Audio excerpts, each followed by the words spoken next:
There were 12 tribes, and Judea was one of the tribes. And about 400 years before this, when they were all scattered about, they were broken up.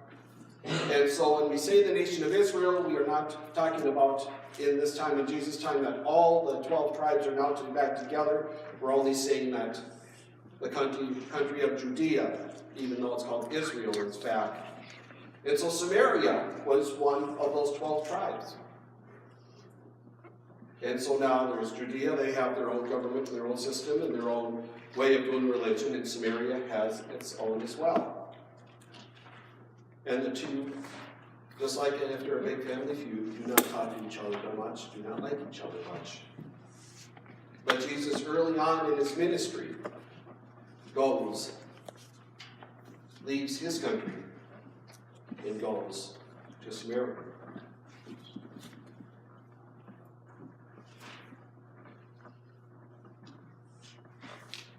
Jesus learned that the Pharisees had heard he was making more disciples and baptizing more than John. Although Jesus' disciples were baptized, not Jesus himself. Therefore he left Judea and went back to Galilee. To do this, Jesus had to go through Samaria.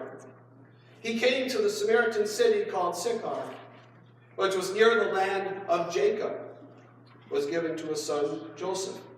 Jacob's well was there.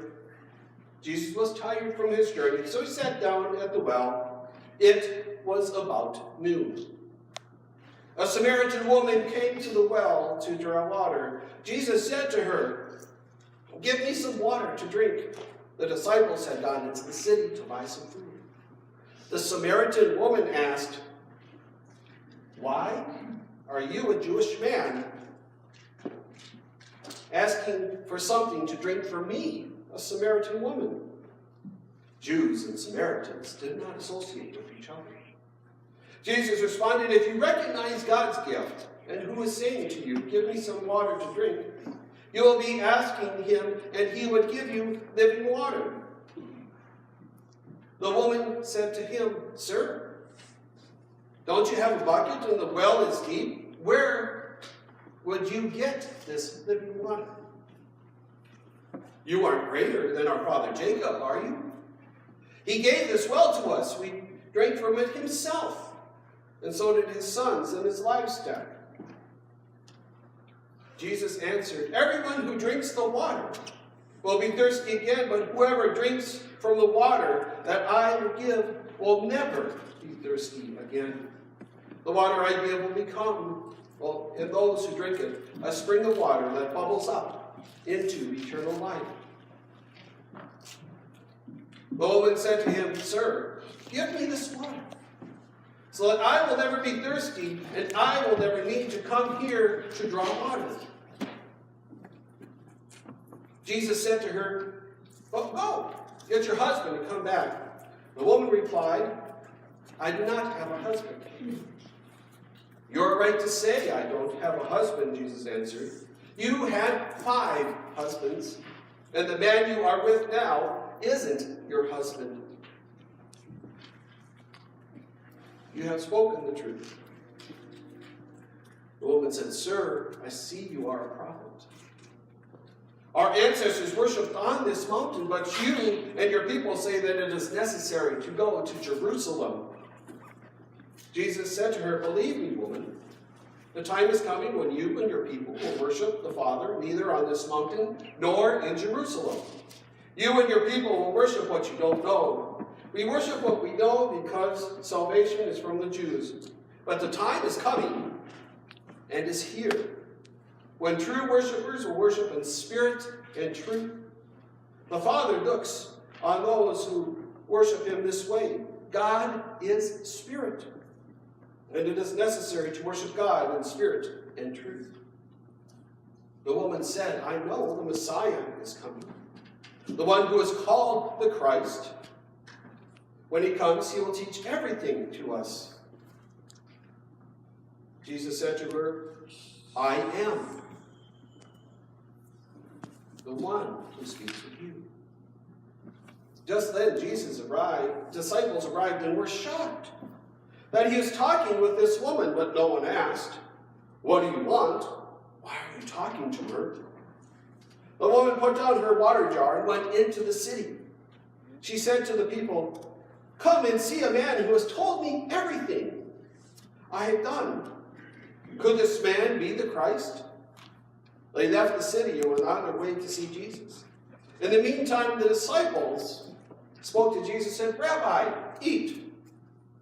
He said to them, "I have food to eat that you don't know about." The disciples asked each other, "Has someone brought you food?" Jesus said to them, "I am fed by doing the will of God, the one who sent me, and by completing his work. Don't you have a saying, 4 more months and it's time for the harvest? Well, I tell you, open your eyes and notice that the fields are already ripe for the harvest. Those who harvest are receiving their pay and gathering fruit for eternal life, so that those who sow and those who harvest can celebrate together. This is the true saying, that the one who sows and another harvests. I have sent you to harvest what you didn't work hard for. Others have worked hard, and you will share in their hard work." Many Samaritans in the city believed in Jesus because of the woman's word when she testified, "He told me everything I have done." So when the Samaritans came to Jesus, they asked him to stay with them, and he stayed with them 2 days.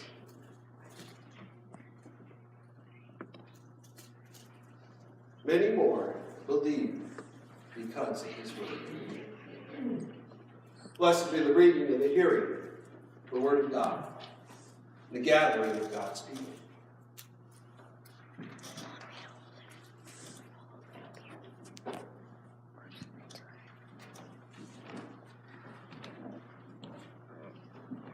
I have shared some of the story of my father's family who came over.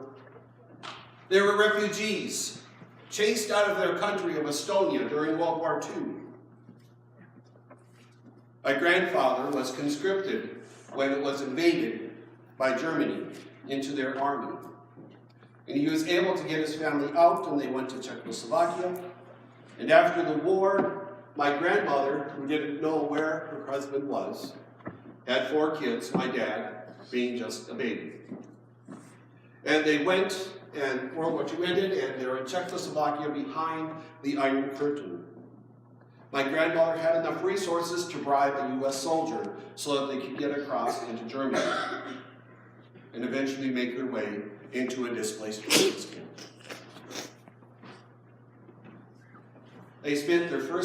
My dad spent his first 5 years of life in that camp until they were sponsored by a hotel owner in Minot, North Dakota, who said, "I will give them a job and I'll help them find a place to stay if she comes and works for me." So they got on a boat, went through Ellis Island, and while they're in Ellis Island, the owner had several other ladies, women working for him, and one was from Latvia. Now, if you don't know your geography, there's Finland, and there's Estonia, Latvia, and Lithuania. Now, Latvia, Lithuania, and Estonia are 3 different cultures, 3 different languages, 3 different cities. But the hotel owner had a problem with this woman, so he's going to have a problem with my grandmother. So he says, "I will no longer sponsor her. This one caused me trouble. She's from the same area. She's also going to cause me trouble." So they were deposited in Fargo. At this time, my grandmother still had no word, no idea what was happening, if her husband was alive or dead. It's been now over 5 years since their last contact, but if he was alive, he was probably in a Russian POW or Soviet Union POW camp, and so there would be no way really to get word to him. And so they said, "What you should do, since you're a single mother of 4 kids, what you should do is we're going to put you on a farm with a bachelor. And your kids will have a place to stay, and you can help out with the farm. And if you guys get married eventually, that'll be pretty good. That'll work out for everybody." And my grandmother said, "I have a husband. not going to move into a man's house with my kids by myself out on a farmstead. They tried for several months to get her to do this. Then they said, well, okay, well, if you aren't going to get married, if you're not going to find a man who will take care of you, then you should give up your kids. Because you're not going to be able to support them. You barely know any of the language, which she didn't. You really have no skills. She worked in a textile mill and was an artisan back in Estonia. And she says, I refuse to give up my kids. So finally, a church in Valley City said, we will sponsor her. So they moved them over to sponsor. She got a job at Woolworths. And because she didn't know the language too well, and they were unsure what they did to do, they made her work in the stockroom in the basement. For the first 10 years there, even though she learned the language. Eventually, they let her come up and do a little end cap, but then send her back down into the basement. And the church did help, but everything the church gave, whether it be clothes or a piece of furniture or some toys, all of them were discarded from their families. All of them needed to be repaired. So she had to repair the patches on the, she had to put patches on the knee for the clothes they were given. She had to repaint and fix the broken wheels on the cars that the boys were given. My father, he came here at age 5 years old and started school with not knowing English at all.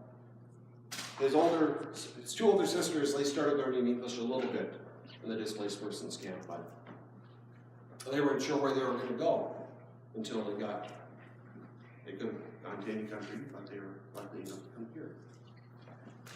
But all 4 kids had after-school jobs. 2 or 3, delivering newspapers, walking dogs, mowing yards, so that they could put enough food on the table. So they could get better clothes.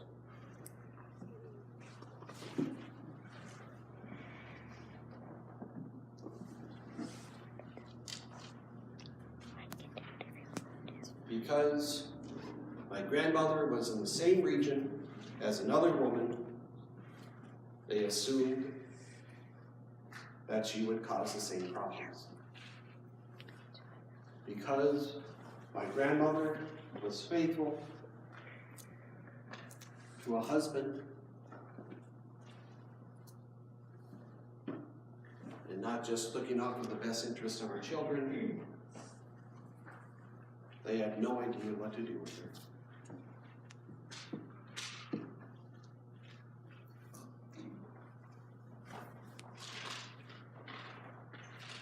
We make these kind of judgments all the time.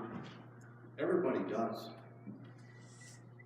When I first started going to the Red Rooster Coffee House and just meeting with Pastor Joe Warner and getting to know them a little bit and getting to know people, there's this one young man who, there's lots of people with different abilities there, and so there's this young man. I would smile at him, and he would smile at me, and sometimes I'd say hello, and he'd say hi.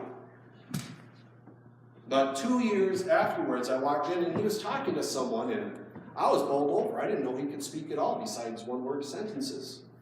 I assumed that because I just said hi and he just said hi, that's all he could do, was say hi.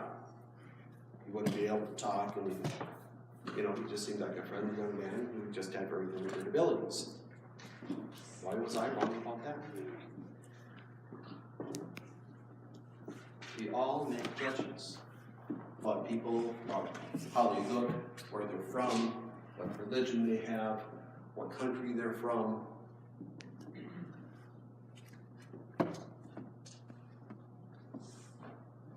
Now, the first thing we have to know about the woman at the Samaritan well is that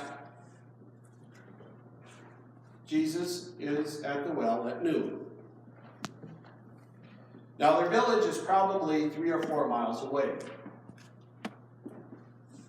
Now any of us who are smart enough would know that if we had to walk 3 or 4 miles to go get water, we would do it in the morning when it was cool,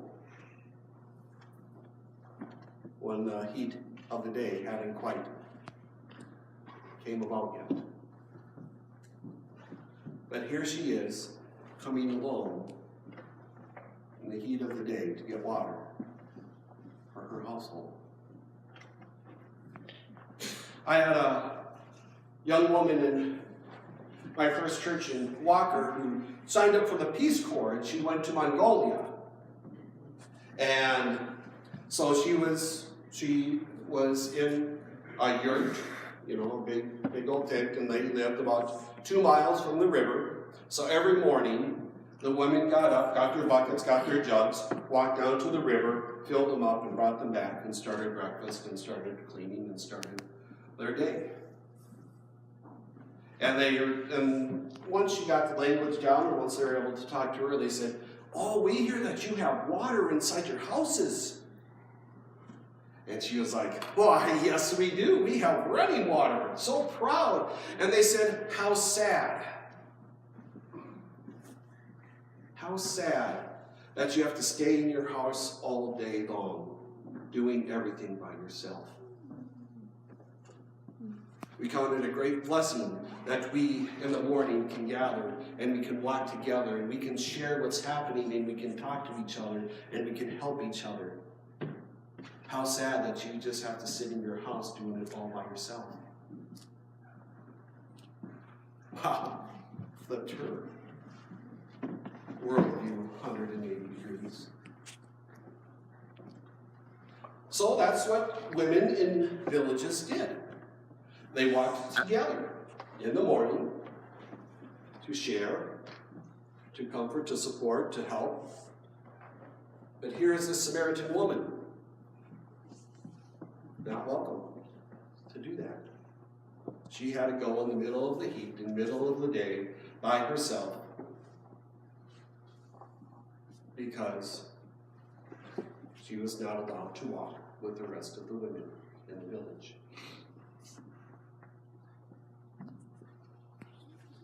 Now Jesus says, "Go call your husband." And she says, "I have no husband." And he says, "You are right.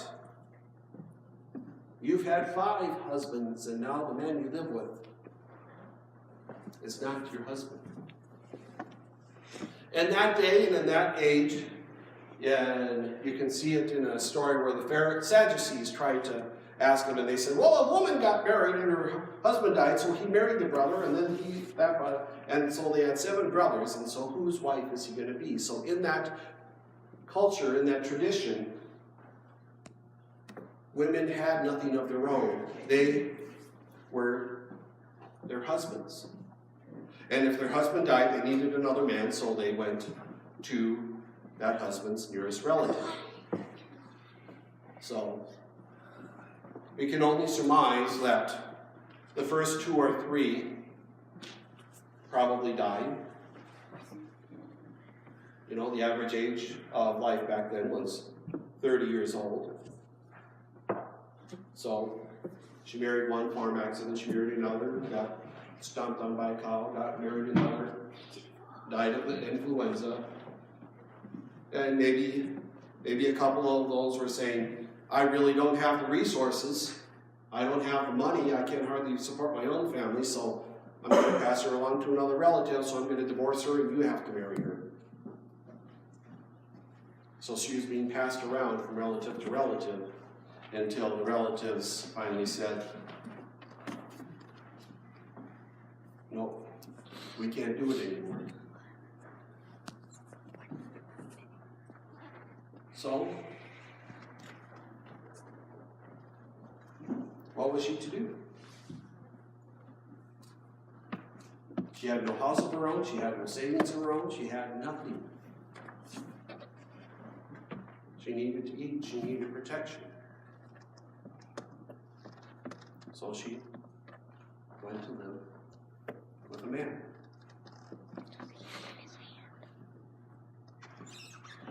Not the moral choice, not the best choice,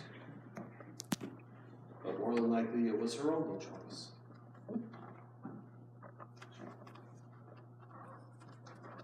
And Jesus knows this.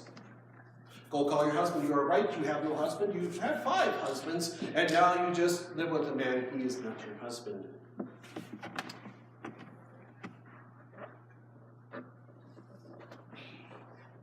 And he doesn't say, you shall not be divorced. You shall not live with a man outside of marriage.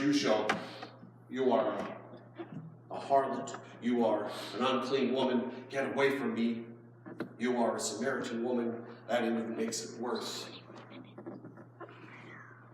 He says, if you ask, you can have the living water given to you. A woman in a village where the other women will not speak to them, just to her.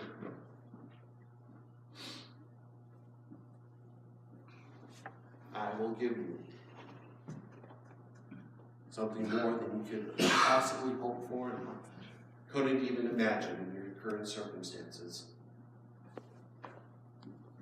Not just eternal life, but a community. And so she ran back to the village that has shunned her, that has treated her poorly, that has ignored her, and she said, guess what?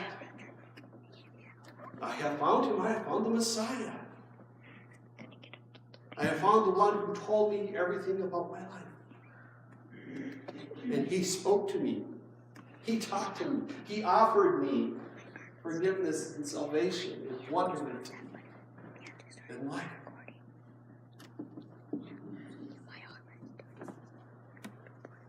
And instead of saying, you're crazy now, as well as all those other things, like maybe she's telling the truth. So they went out to speak to Jesus. And then he went back to their village and stayed 2 days. And I do imagine that after that time, I hope, I can't tell for sure, but I hope that from then on, that come morning,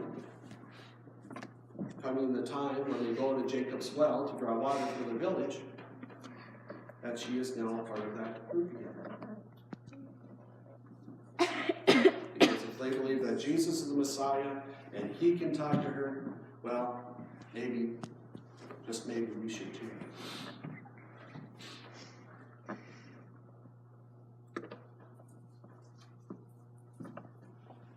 Jesus has compassion. Jesus has empathy. Jesus knows a little bit about this.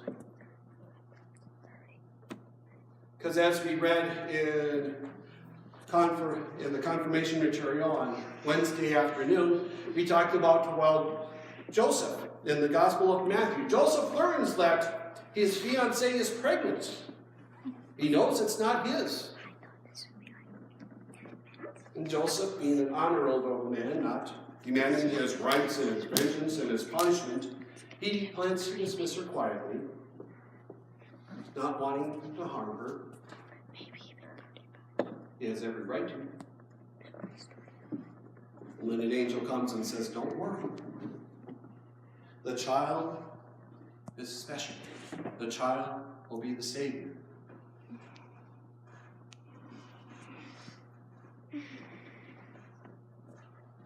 So Jesus knows what rumors and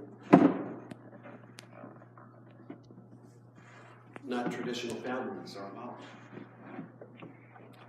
Jesus, when he's 2 years old, is taken down to Egypt because King Herod wants to kill him. So we don't know if it's a couple years or maybe 10 years.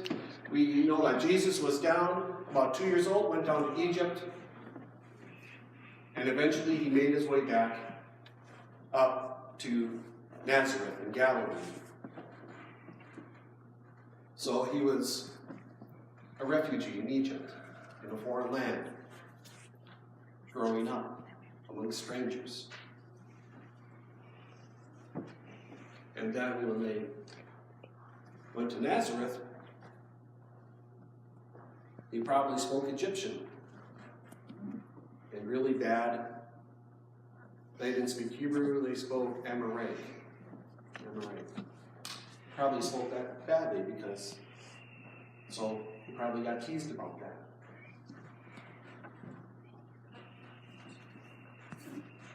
And then when Jesus is finally going to start his ministry,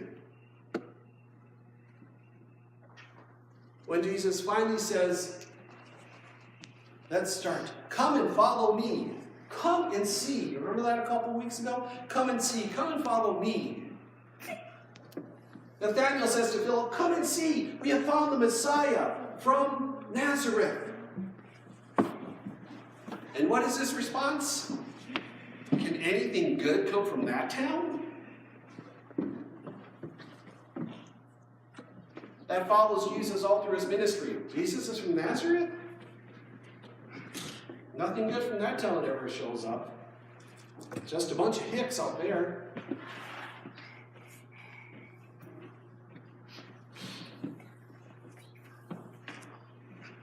So Jesus has empathy. Jesus has compassion.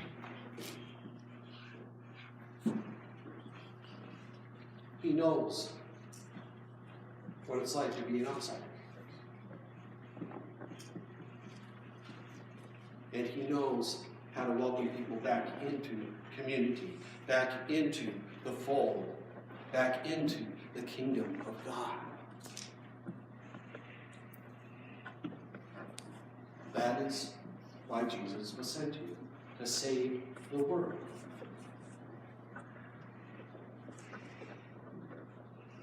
At the end of John, he says, I have other sheep and other folds that you don't know about, but they too will be coming. Jesus says here, we will neither worship in Jerusalem or we will neither worship on this holy mountain, but we will worship in spirit and truth. And all who worship in spirit and truth will be called to me. No matter where they come from, no matter what they look like, no matter what their past history has been, what they've done right, what they've done wrong.